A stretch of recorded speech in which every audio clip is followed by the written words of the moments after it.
We want to share our experience with the international experts, which they are working on the similar aspect, especially on the migratory flyway and their habitats.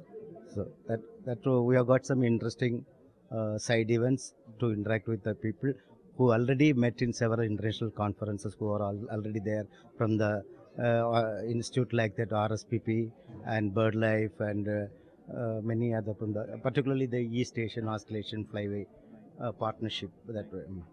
Um, Tell me, what is the focus area of Bombay Natural History Society, um, and also tell us something about the bird migration studies that you've conducted.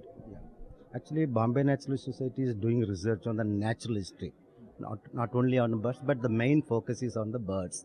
But it was known well for the study it has undertaken for the bird migration for the last 6 decades. And this BNHS is the only organization in India which is undertaking bird migration study through marking the birds and then banding. We will be putting the aluminium bird ring on the legs with the number, then to track this where it is migrating from where to where and which are the area they are utilizing to reach their breeding. Some of the sites they will be utilizing for stopover site to refuel their energy to go back to their migrant. So this is a very interesting study to evaluate the habitat based on the occurrence of this migratory birds. Mere occurrence also, it will help us to evaluate the habitat. So, I'd be interested in knowing uh,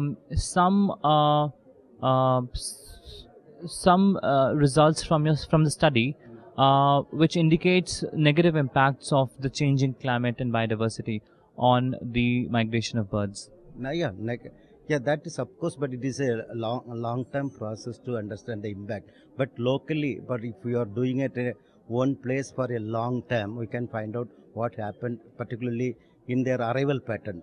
And sometimes if the habitat changes are also mostly due to the climate change, like rainfall and this one. Sometimes some of the sites which have been traditionally utilized by the birds, because they have to come for a certain period to build their body mass to go to the undertake the long migratory distance. If that area, some of them, we used to call that the birds are generally coming from the Arctic or the north to south during the we call the fall migration, the down migration.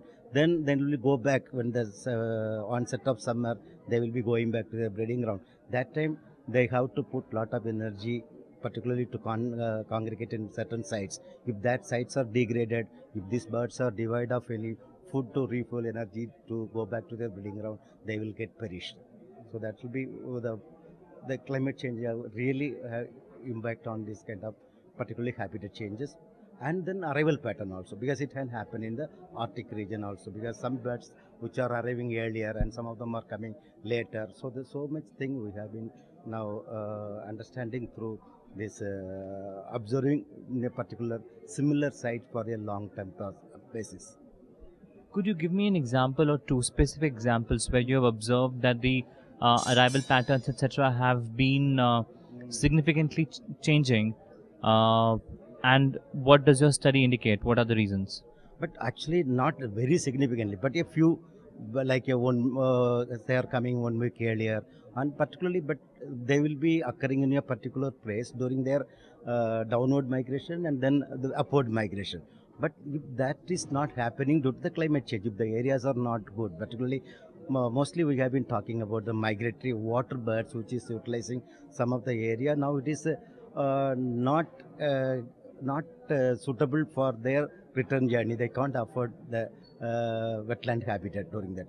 So that due to that is a climate change. Then, for example, silt formation, the wetlands are not getting flooded properly, so that the birds cannot stop over there. Then so that then they cannot reach their breeding ground. So, what initiatives BNHS is taking to ensure that the possible damages are minimized? Yeah, actually, we have been doing research on some crucial sites and identifying that facts, and we are giving recommendation to the managers who are particularly the forest department or wildlife department who are managing that particularly wetland and forest. So to make some mitigation measures. So that way we can, because we are the research organization, we are not a non-governmental organization, we will be giving a solid recommendation to the wildlife, and we are also seeing whether the implementation measures are working properly. That's our